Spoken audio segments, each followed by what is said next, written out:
65-year-old billionaire impregnates poor virgin maid. Then this happened. A 65-year-old man lies motionless on white hospital sheets, tubes running from his arms, machines beeping in desperate rhythm. His chest rises and falls. Outside the sealed glass doors, 3 grown children argue with security guards, their voices rising into shouts. A lawyer clutches a briefcase, sweat beading on his forehead. Hospital administrators stand frozen, unsure who holds authority now that the old man cannot speak. And in the corner of the waiting room, almost invisible among the chaos, sits a young woman. Her name is Naomi Carter. She is 21 years old, 7 months pregnant, and holding a folded letter so tightly that her knuckles have turned white. Her uniform, the simple red and white of a housemaid, is wrinkled from 3 days without sleep. Bruises mark her forearms where someone grabbed her too hard. Her eyes are red, but she has run out of tears. A voice cuts through the hallway. It belongs to the billionaire's eldest son, a man named Darius Montgomery. His words carry the weight of wealth and privilege. If that girl enters his room, she walks out in handcuffs. I want her arrested for manipulation and attempted fraud. Get her out of this hospital now. No one knew why a billionaire with everything at his feet risked his entire empire for a girl with nothing. But before we dive deeper, let us know in the comments where you're watching from. We would love to hear from you. And if you are new here, click on the subscribe button so you never miss any of our upcoming videos. What you are about to hear happened in Atlanta, Georgia, inside one of the most expensive estates in the American South. The mansion had 32 rooms, a staff of 17, and security cameras in every hallway. Everything was documented. Everything was controlled. Everything was calculated. Until it was not. The questions that kept investigators, lawyers, and journalists awake were simple but haunting. Why did a 65-year-old billionaire collapse the morning he tried to change his will? What was written in that folded letter the maid refused to let anyone touch? Why did his entire family, people who should have been grieving, spend every waking moment trying to destroy a pregnant lady they had ignored for months? And most importantly, how did a poor virgin maid from rural Alabama become pregnant with the child of one of the richest men in the country?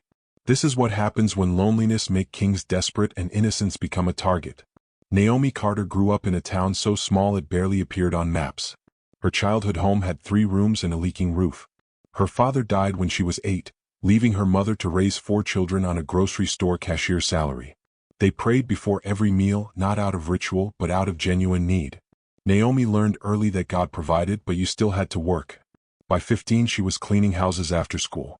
By 18 she was sending half her paycheck home. She had never been to a city before the day she boarded a Greyhound bus to Atlanta. Her mother had been diagnosed with diabetes, and the medications cost more than their monthly rent. A church connection found her a position as a housemaid at the Montgomery estate. The pay was more than she had ever seen. She accepted without hesitation. She packed 1 suitcase, kissed her siblings goodbye, and promised to send money every week. She kept that promise.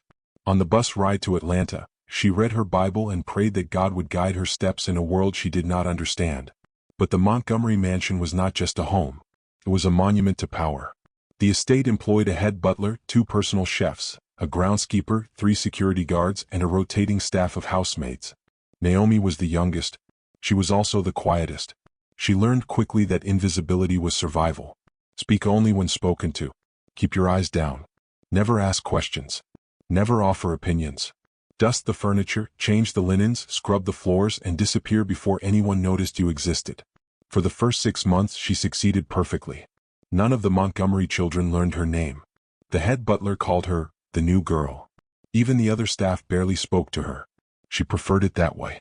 Every night, she knelt beside her small bed in the servants' quarters and thanked God for the job.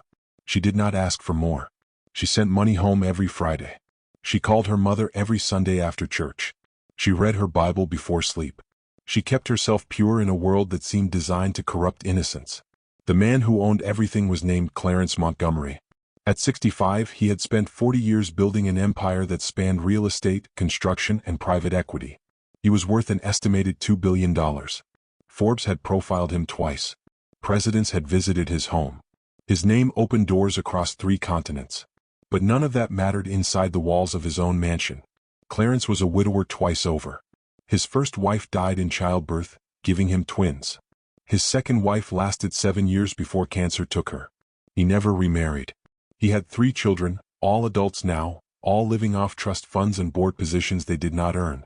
Darius, the eldest at 42, ran a venture capital firm that lost money every quarter.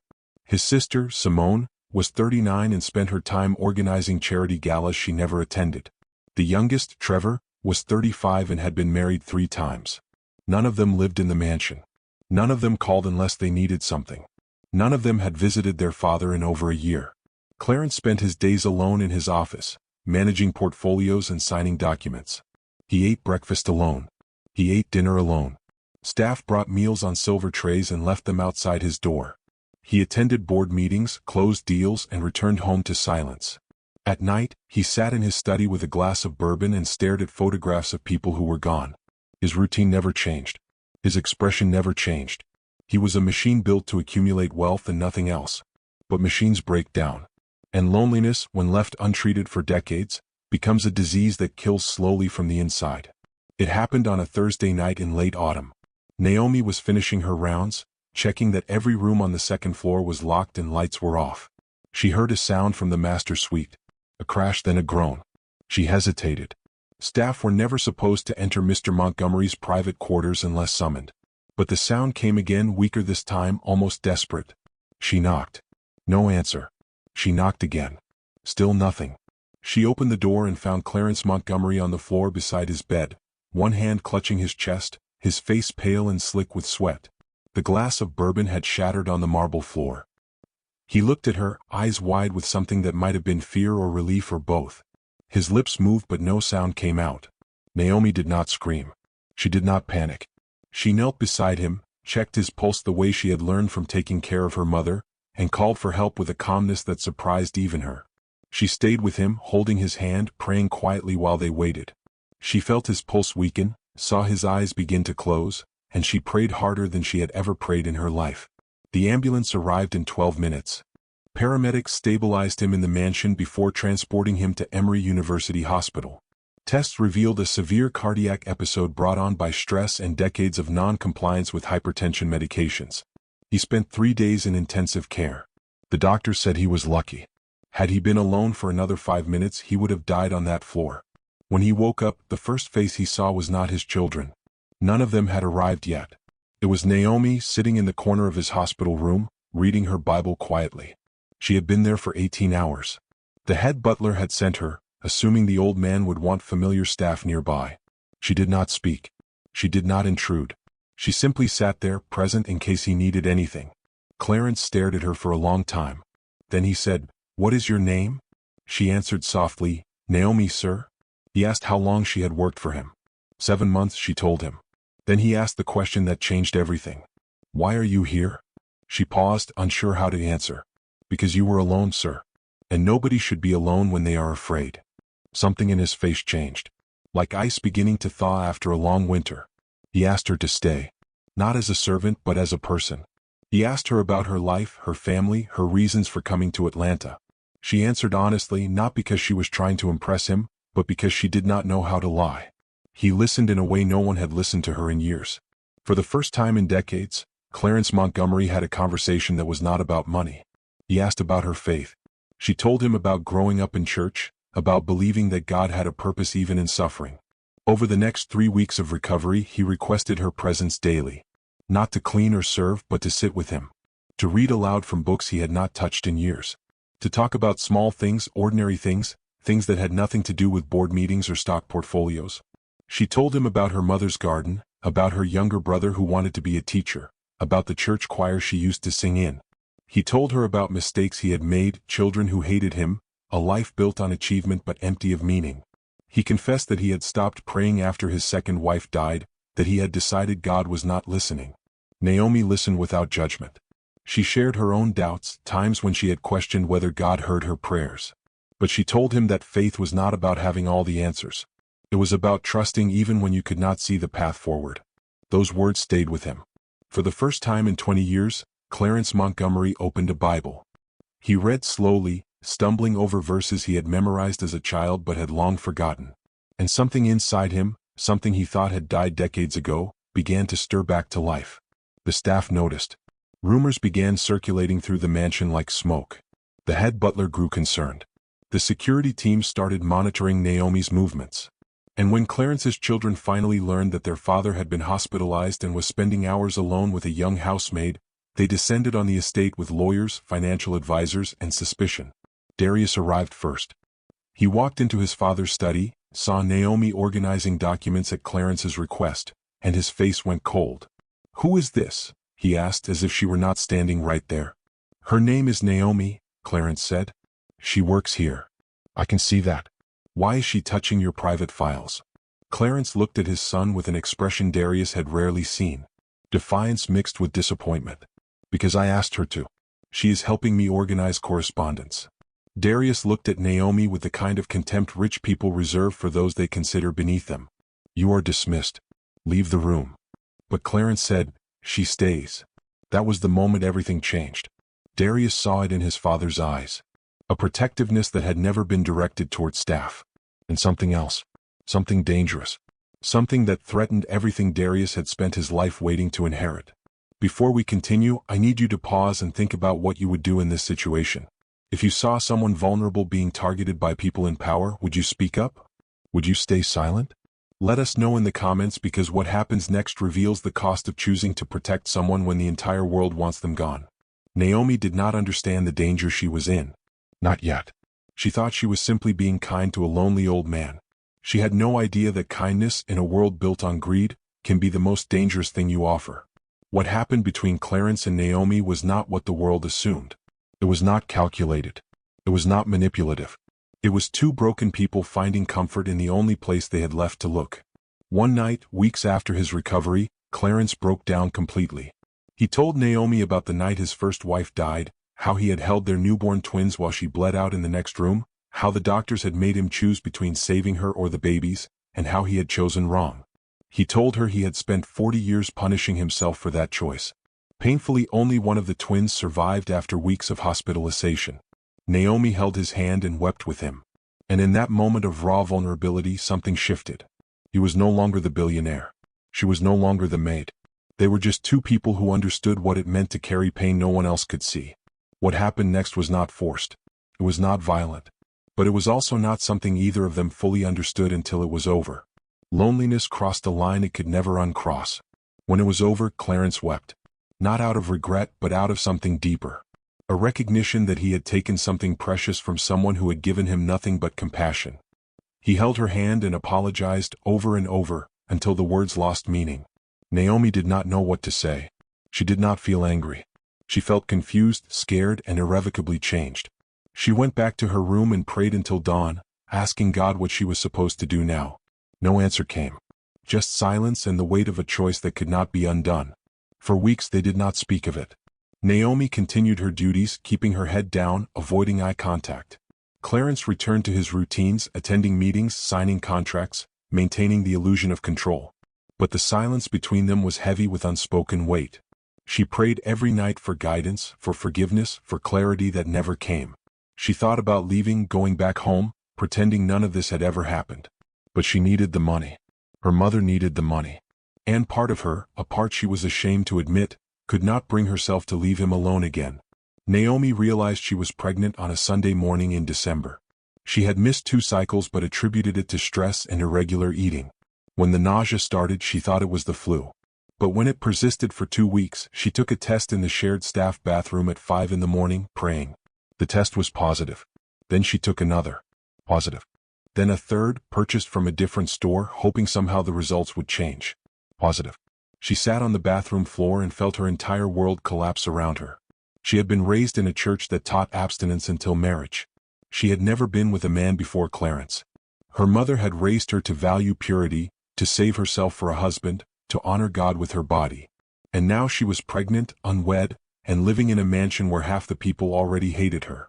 She thought about her mother finding out. She thought about her church back home. She thought about the shame that would follow her family. She thought about ending the pregnancy, a thought that made her sick with guilt the moment it entered her mind. She prayed until her knees ached, asking God what he wanted her to do. When she finally told Clarence she was pregnant, his reaction was not what she expected. She had prepared herself for denial, for accusations, for money offered to make the problem disappear. Instead, he sat down heavily in his chair, stared at his hands for a long time, and then looked at her with tears in his eyes. "You gave me what I thought the world would never give again," he said quietly. "Another chance." He told her that his first wife had died giving birth to the twins, that he had spent 40 years building wealth to fill the emptiness her death created, that his children hated him because he had never learned how to be a father, only a provider. And now, impossibly, unexpectedly, it was here, growing inside a girl who had no reason to show him mercy. He promised to protect her. He promised to provide for the child. He promised that she would never want for anything again. He told her he would make things right, that he would change his will, that this child would be taken care of no matter what happened to him.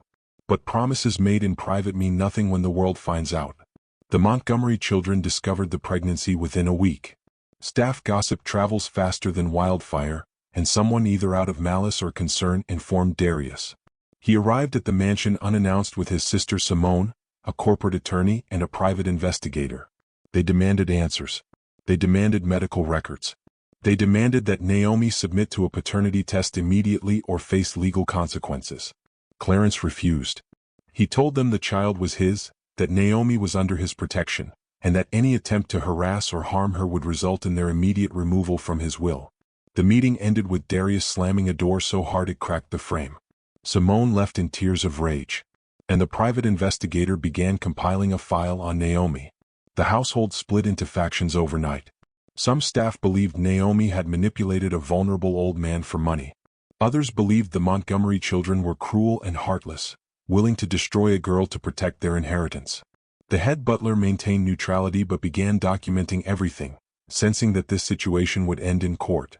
Security guards started following Naomi through the mansion, watching her every move. Her room was searched twice without her knowledge. Someone went through her belongings, looking for evidence of deception, finding nothing but a worn Bible and letters from her family. Anonymous notes appeared under her door, calling her terrible names, accusing her of gold digging, seduction, and worse. One note said simply, "Leave before you get hurt." She did not know if it was a warning or a threat. She grew isolated and afraid. The other maids stopped speaking to her entirely. The chefs refused to prepare separate meals for her dietary needs during pregnancy. She started eating alone in her room, crackers and fruit she bought with her own money. She tried calling her mother but could not bring herself to explain what had happened. How could she tell the woman who raised her in the church that she was pregnant, unwed, and living in a mansion where people wanted her gone? Instead, she lied and said everything was fine, that work was good, that she was saving money. Her mother heard the strain in her voice and asked if she was okay. Naomi said she was just tired. The lie tasted like ash in her mouth. She read her Bible every night until exhaustion forced her to sleep, searching for answers that never came. Clarence tried to shield her, but his power was not absolute. His health was declining. His children had legal standing. His board of directors was growing concerned about his judgment. Rumors began circulating in the business community that he was suffering from dementia, that he was being manipulated by a young woman, that his empire was at risk. Stock prices dropped. Major deals fell through. And his children began consulting with attorneys about declaring him mentally incompetent and seizing control of his assets before he could give everything away to a stranger. That was when Clarence decided to change his will. He could not undo what had happened, but he could make sure Naomi and the child were protected after he was gone. He scheduled a meeting with his personal attorney, a man he had trusted for 30 years. He drafted a new document that would place the majority of his estate in a trust for the unborn child, with Naomi named as guardian until the child reached adulthood. His other children would receive fixed sums, substantial but not controlling. Enough to live comfortably but not enough to destroy themselves with excess. The new will was scheduled to be signed on a Friday morning in January. He told Naomi the night before, promising her that tomorrow everything would be done, that she could stop being afraid. On Thursday night, the night before the signing, Naomi could not sleep. The baby was moving constantly, and her back ached from standing all day. She walked the halls of the mansion, something she rarely did anymore, trying to ease the discomfort. The house was quiet except for the ticking of expensive clocks and the hum of central heating. As she passed Clarence's study, she heard voices. The door was slightly ajar and light spilled into the hallway. She knew she should not listen. Eavesdropping was grounds for immediate dismissal. But something in the tone of the voices, urgent and secretive, made her stop. Darius was inside, along with someone Naomi did not recognize. A man in an expensive suit with cold eyes. They were speaking in low voices, but the walls of the mansion carried sound better than people realized. Naomi pressed herself against the wall, heart pounding, barely breathing. "The old man signs tomorrow morning," Darius said. "Once that will is executed, we lose everything. 40 years of waiting gone. Hand it to some girl we do not even know and a baby that might not even be his. I do not care what the DNA test says. This is unacceptable. We have options," the man said calmly. "We can contest on grounds of mental incompetence, undue influence, or coercion. But those battles take years and cost millions in legal fees. The easier solution is to make sure he does not sign." There was a pause. Naomi heard ice clinking in a glass. "What are you suggesting?" Darius asked. The man's voice dropped even lower. "I am suggesting that stress is a serious health risk for a man his age. That another cardiac episode, particularly before the will is signed, would be tragic but not unexpected. That the current will remains in effect, and you and your siblings inherit as intended." Silence. Then Darius spoke, his voice tight. "How would that happen?" The man continued as if discussing a business transaction.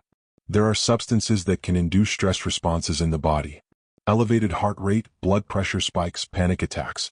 They are undetectable in standard toxicology screenings. They can be easily administered in food or drink. I know someone who specializes in these matters.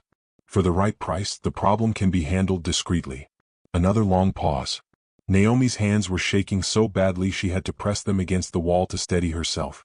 Naomi's legs nearly gave out beneath her. She wanted to run, to scream, to wake Clarence and tell him everything. But her feet would not move. Fear paralyzed her completely. These were powerful people. People who could make her disappear with a phone call. People who had already tried to destroy her reputation and turn the entire household against her.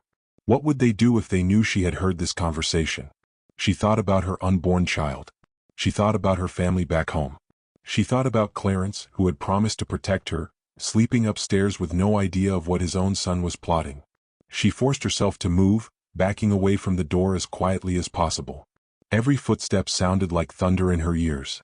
She made it back to her room, locked the door, and spent the rest of the night sitting on her bed, staring at the wall, praying for protection, for wisdom, for a way out that did not exist. She thought about calling the police, but what would she tell them? That she overheard a conversation about hypothetical substances? That she had no proof, no recording, just her word against a billionaire's son? They would never believe her. She was nobody. Just a maid with everything to gain from lying. Friday morning arrived cold and clear. Clarence woke early, ate breakfast in his room, and dressed in his best suit. He seemed calm, almost peaceful.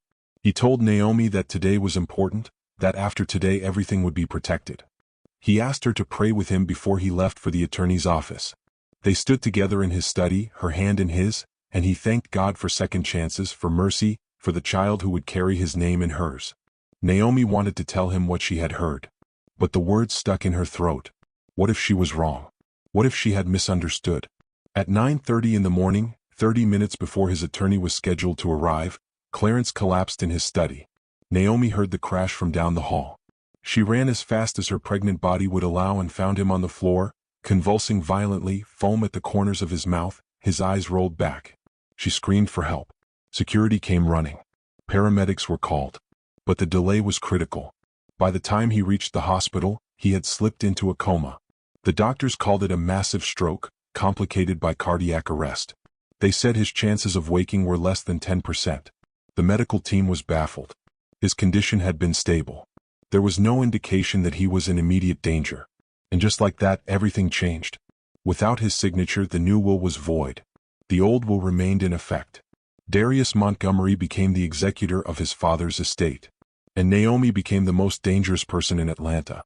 She was escorted out of the hospital by security within hours, despite her protests. She tried to explain what she had overheard, but no one would listen. It was too late. The head of security told her she was hysterical, that grief was making her irrational. Darius filed an immediate restraining order, citing harassment and emotional distress. The hospital banned her from visiting Clarence. Her belongings were removed from the mansion and left in boxes on the front lawn. She had no money beyond her last paycheck. She had no home. She had no proof of anything she had heard. But she had the letter. The one Clarence had written the night before, just in case something went wrong. He had sealed it in an envelope, written her name on the front, and told her to keep it safe no matter what happened. She had tucked it into her Bible, and when security threw her out, she clutched that Bible like it was the only thing keeping her alive.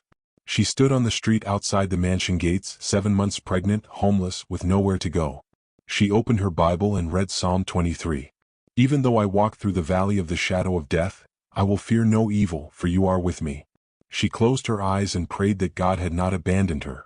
For 3 days, Naomi lived out of a women's shelter on the south side of Atlanta. The shelter was overcrowded, understaffed, and filled with women who had their own desperate stories. She barely ate. She barely slept. The other women whispered about her, the pregnant girl who showed up with nothing but a Bible and a letter she would not let anyone touch. She spent hours in the chapel, a small room with folding chairs and a wooden cross, praying and weeping and asking God why he had brought her here only to abandon her. On the 4th day, a woman approached her. Her name was Angela Harris, and she was a volunteer at the shelter. She was also a retired civil rights attorney who had spent 40 years fighting for people no one else would defend. She had litigated cases against police departments, corporations, and corrupt politicians. She had lost more than she won, but she had never stopped fighting. She sat beside Naomi in the chapel and said quietly, "You look like someone who has been through hell and is still trying to find the way out. Do you want to tell me why?" Naomi did not know if she could trust anyone anymore. But something in Angela's eyes reminded her of her mother. Steady, kind, unshakable. So she told her everything. The job at the mansion. The kindness she had shown Clarence after his heart attack. The nights they spent talking about faith and forgiveness. The night that changed everything. The pregnancy. The threats from his children. The conversation she overheard about poisoning him. The collapse. The letter she had protected. She spoke for over an hour, and Angela listened without interruption, without judgment, without disbelief. When Naomi finished, Angela said, "Do you still have that letter?" Naomi handed it to her with trembling hands. Angela opened it carefully, read it twice, and then looked at Naomi with something that might have been hope.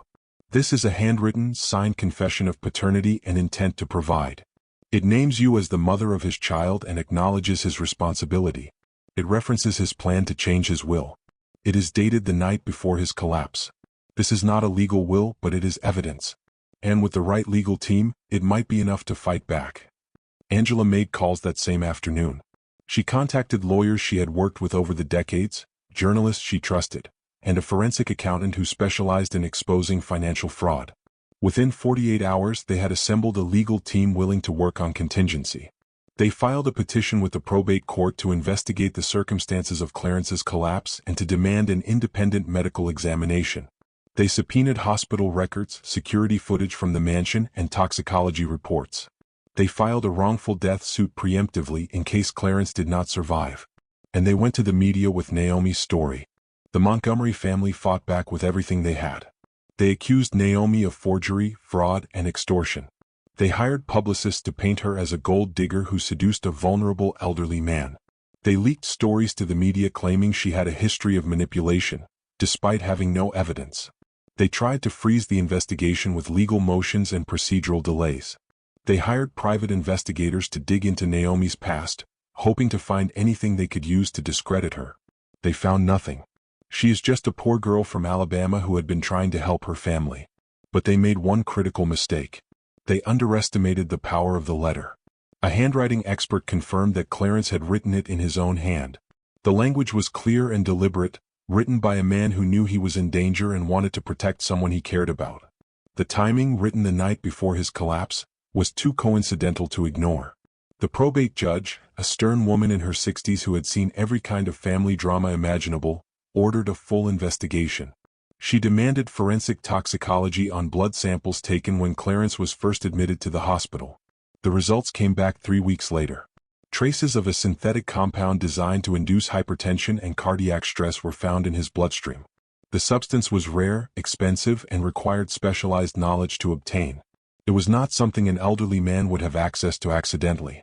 The medical examiner confirmed that the levels detected were consistent with deliberate administration. The investigation expanded immediately to include everyone who had access to Clarence's food, medications, and private quarters in the days leading up to the collapse. Security footage was reviewed frame by frame. The forensic team discovered that Darius had entered his father's study the night before the collapse, alone, and had stayed for 17 minutes. A staff member testified that Darius had requested access to the private kitchen that same evening, claiming he wanted to prepare a special breakfast for his father as a gesture of reconciliation. The chef had been surprised but allowed it. Darius had been alone in the kitchen for 20 minutes. Phone records showed that Darius had been in contact with the lawyer Naomi had heard that night multiple times in the weeks leading up to the collapse. The pieces began falling into place like a puzzle no one wanted to solve. Before criminal charges could be filed, something happened. Clarence woke up. It happened on a Sunday morning, exactly 7 weeks after his collapse. The doctors called it a miracle. His brain function returned almost completely. His speech was slow but coherent. His memory was intact. And the first words he spoke, with nurses and doctors surrounding his bed, were, "Where is Naomi?" The hospital tried to prevent her from visiting, citing the restraining order. But Clarence, even weak and bedridden, still had power. He threatened to discharge himself against medical advice.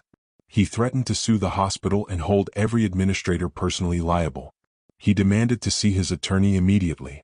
Within hours, the restraining order was lifted.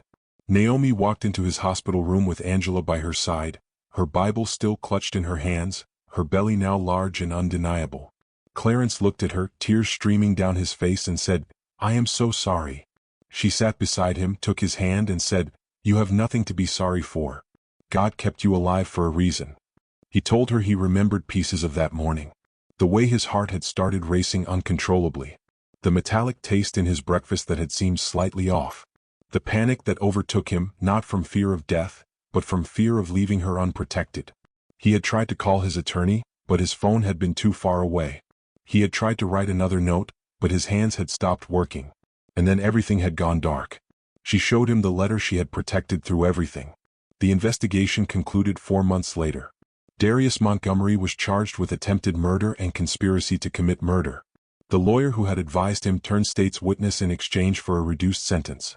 His testimony detailed everything, including how the substance had been obtained and administered. Simone and Trevor, who had known about the plan but done nothing to stop it, were not charged criminally but were named as co-conspirators in civil suits. They were removed as beneficiaries from Clarence's estate. The new will placed 60% of his estate in an irrevocable trust for his unborn child. 30% was distributed to charities focused on helping single mothers and at-risk youth. The remaining 10% was divided among his 3 children, with the stipulation that any attempt to contest the will would result in complete disinheritance. Naomi gave birth to a son in late spring, but what happened broke her and Clarence. To know what happened, comment Part 2. So I ask you, what would you have done if you were Naomi? Would you have stayed when the threats began?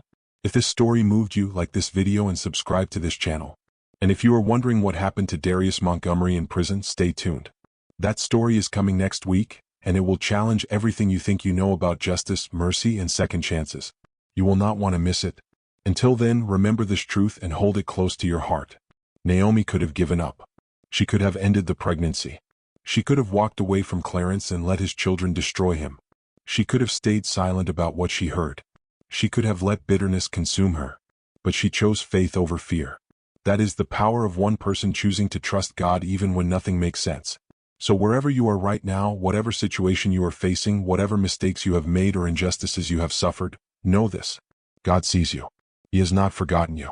Thank you for watching. Share this video with someone who needs to hear that God has not given up on them. And subscribe so you never miss another story that could change the way you see the world. Until next time, keep believing. Keep hoping. Keep trusting that your story is not over yet. God bless you.